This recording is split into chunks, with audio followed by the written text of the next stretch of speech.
But we got our next speaker that is lined up. Do I say I'm excited a lot? Do I do that every time? Do I do that every time? Well, I'm excited again. I don't care. I'm excited. I'm excited again for this conversation that's coming up right now. I think this one's actually going to be super fire. Super fire. So excited. So we have. I'm gonna let him go dive in and introduce himself, but if you all are here because you signed up, you registered for the conference, right? So I'm hoping, and I don't like to assume a lot, but I'm going to assume that y'all checked out the speakers. Who are these people that's going to be talking to me and telling me all the things? And I know y'all saw my brother Marcus on there, okay? Oh yeah. And Marcus does himself. He keep it popping on Facebook. He always got something going on Facebook. He always got people chiming in with all types of conversation on Facebook. I love it. I love it. Talk about controversy, talk about the engagement being up, talk about all that. That's why Marcus had to be here today. Yeah. He is an expert when it comes to relationships. He'll tell you all the things that he does, and he'll drop all his links in the chat for sure. But I'm going to welcome to the Do Dating Differently Summit stage our brother, Marcus, the serial entrepreneur, and we are going to be talking about, because remember, I just said serial entrepreneur. When y'all hear serial, what do y'all think? Serial entrepreneur, we have some of y'all here watching right now. How do you make time to date? Do you even have time to date, right? Who can relate to that? Who is a busy single professional, a busy single entrepreneur, a busy single boss? Come on now. And you're like, Lord Jesus, I want this, but do I even have time? We got Nicole saying me. All right. So Marcus, all right. You are unmuted, brother. Come on in. Tell these people who you are, what it is that you do, and we are going to dive right in. Hi, thank you for having me. I'm excited to be here. It is a true honor to be here and speak to your audience and have this discussion. I am a serial entrepreneur, like you stated. I do many things. I'm a real estate investor, CBD investor, small business entrepreneur, small business lender, so many podcast hosts. Great show, by the way. I do a multitude of different things.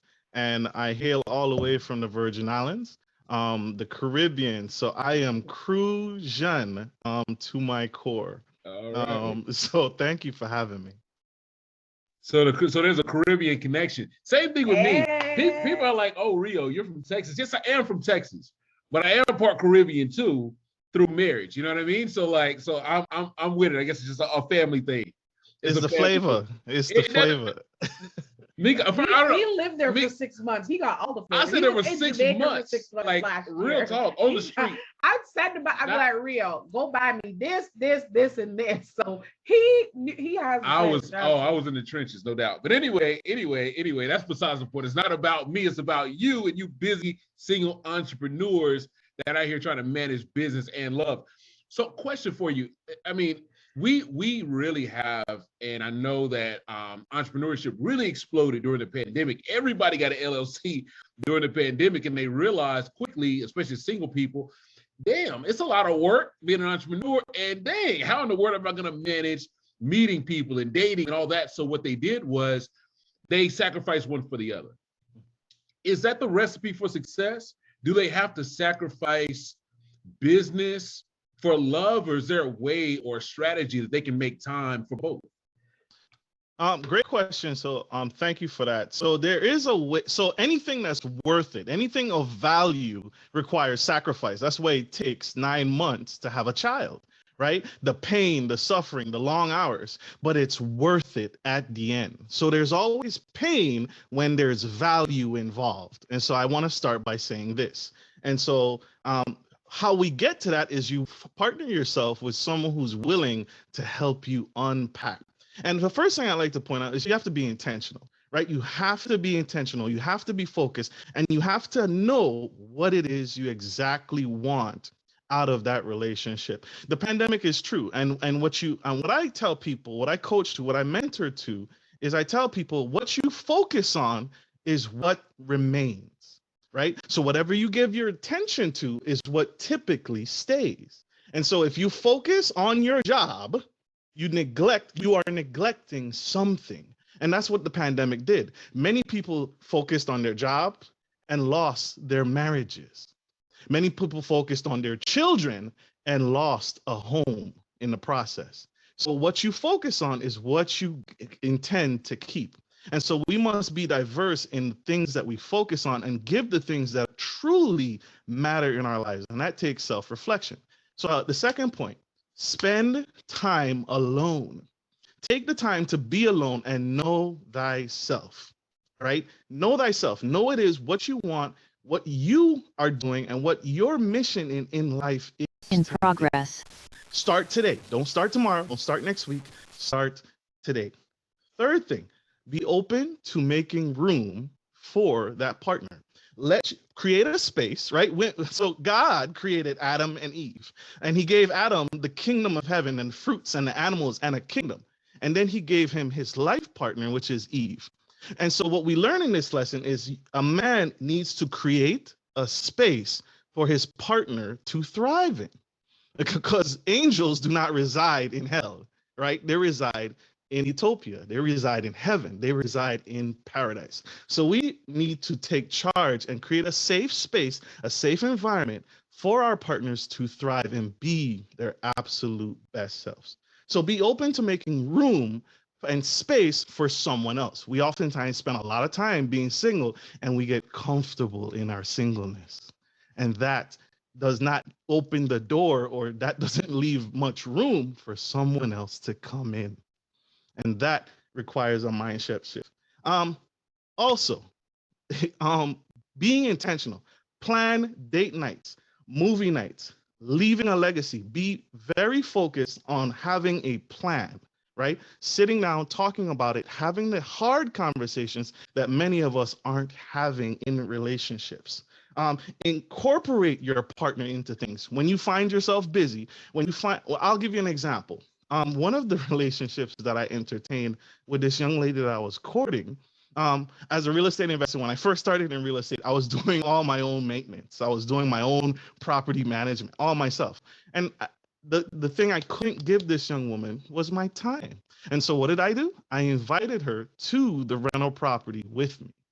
And so it invites her in, it creates a space, and now we are spending time doing something that I enjoy doing.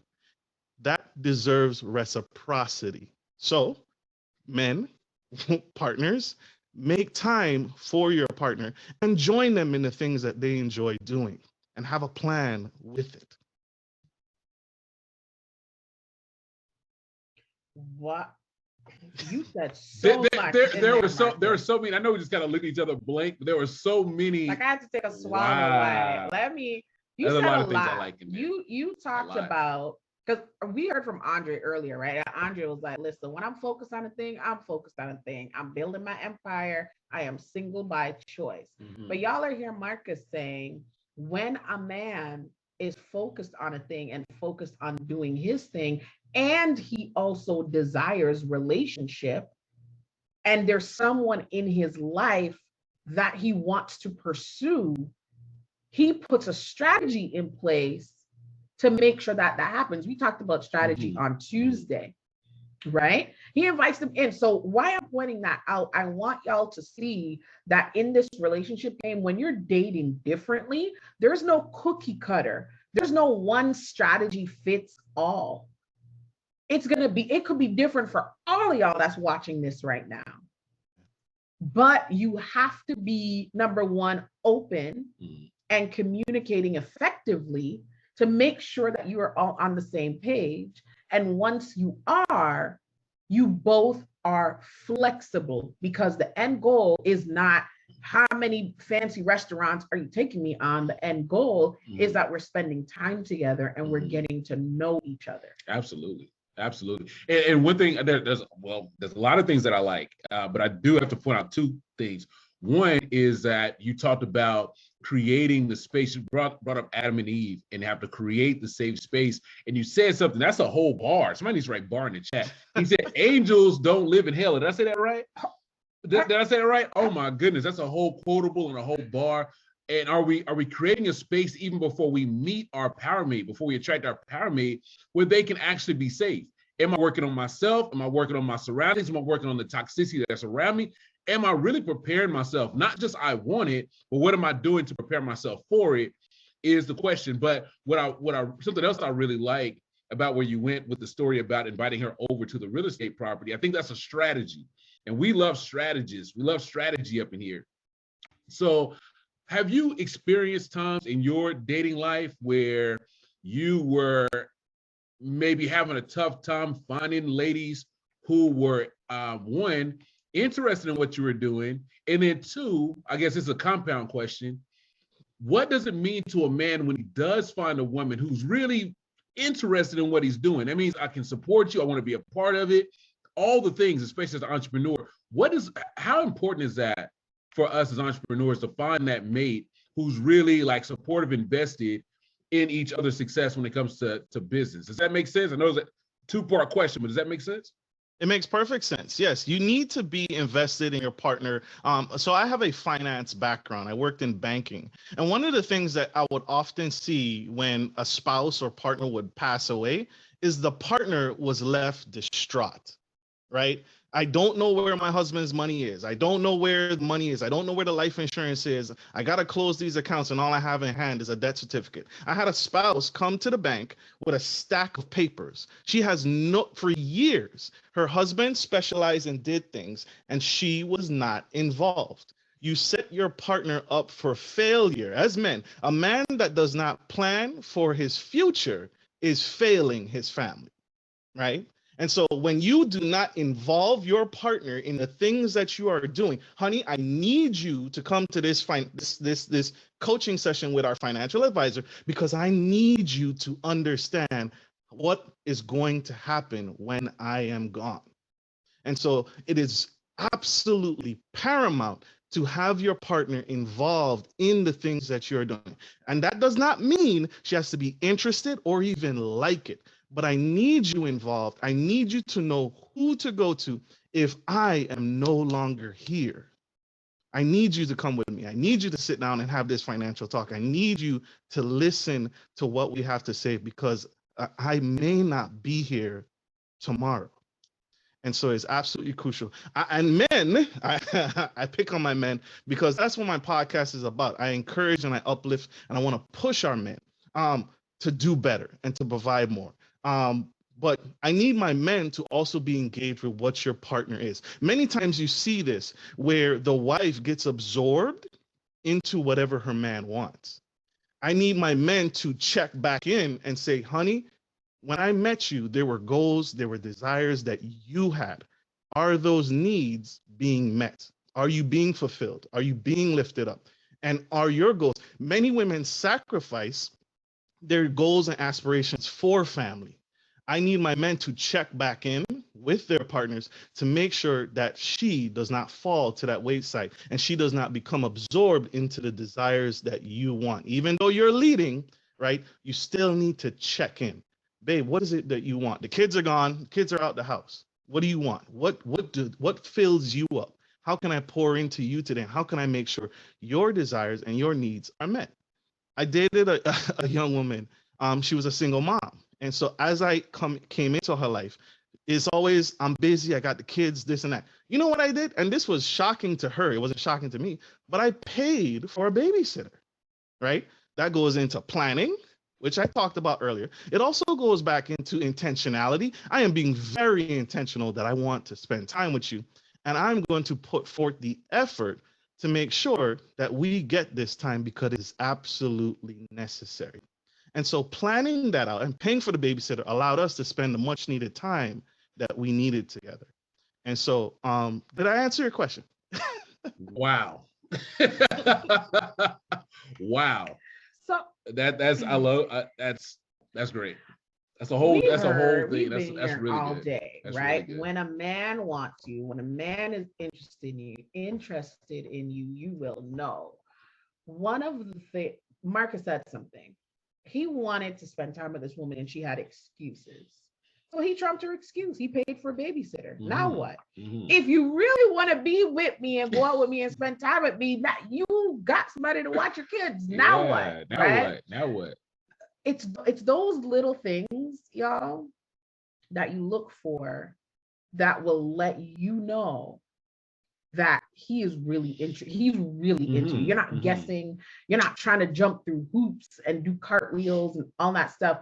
I remember when we were dating, I can't remember if it was before or after we met in person. I honestly can't remember. And there was a particular Saturday when I was not feeling well. I had like the worst migraine. And I told y'all Rio was in Dallas and I was in Toronto.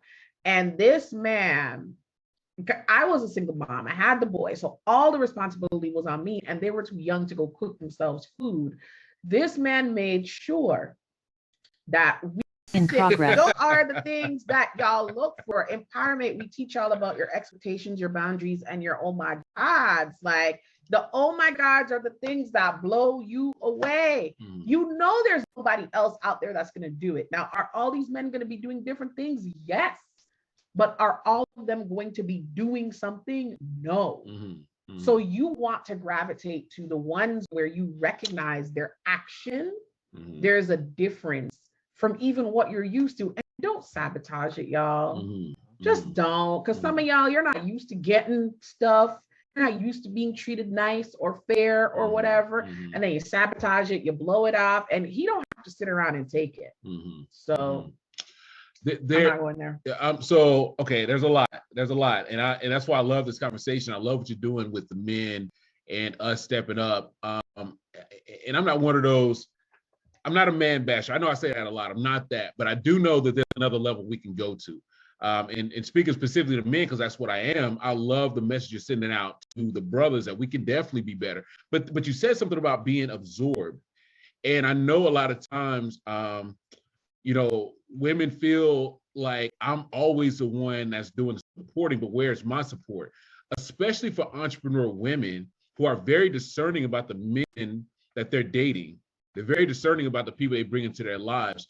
Are there characteristics they should be looking out for in the type of man of that kind of caliber they're looking for? What characteristics that they may not have on their vision board that they want to watch out for a man that'd be a good power mate for them? Can you kind of take us through some of those characteristics of that kind of man? So great question. So some characteristics of a great man is he's focused, right? He's not idle, because the Bible speaks about idleness being the devil's playground. And so a man who's busy is not necessarily a bad thing. So he's active, he's pursuing things, he's seeking, even if you don't believe in God, he's seeking some kind of higher spiritual level, right? He's searching, he's always working and always growing and developing himself. He's emotionally intelligent. This is something corporate America just discovered, but it's been around for a very long time. Emotionally intelligent men can tap into and even catch some of the things that have been missed by past relationships. So I coach to and I teach men that you need to have a higher emotional intelligence level so that you can connect with your wife in a deeper relationship, a deeper marriage, right? It's not always just my way or the highway. That's not effective leadership. There's feelings, there's passions, there's an energy that you need to meet her on so that she can feel safe and be her best self. And the last point I like to make is a man who does his, how do I say it? Forgive me. His actions line up with what he's saying. So I can tell you all day long, right? I love you, I love you, I love you. But how I show you I love you means more, right? And so that's why the love languages came out, because you need to ensure that you are speaking your partner's love language. And we oftentimes love the way we receive love, but that may not be correct. So you need to ask yourself, even if you have to take your partner through the test, have that conversation and say, what is love to you? How do you perceive love?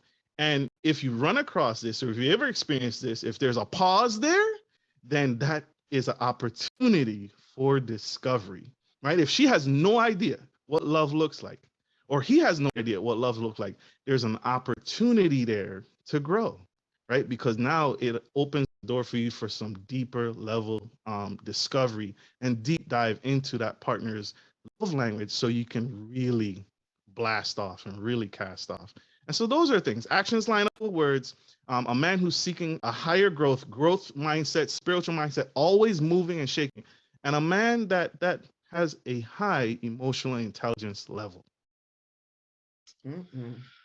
Come on now. I mean, okay, so ladies, you're getting all these tips. Ladies and gentlemen, not just ladies, everybody watching, you're getting all types of gems. We call them boulders today. They're bigger than gems. These are boulders today.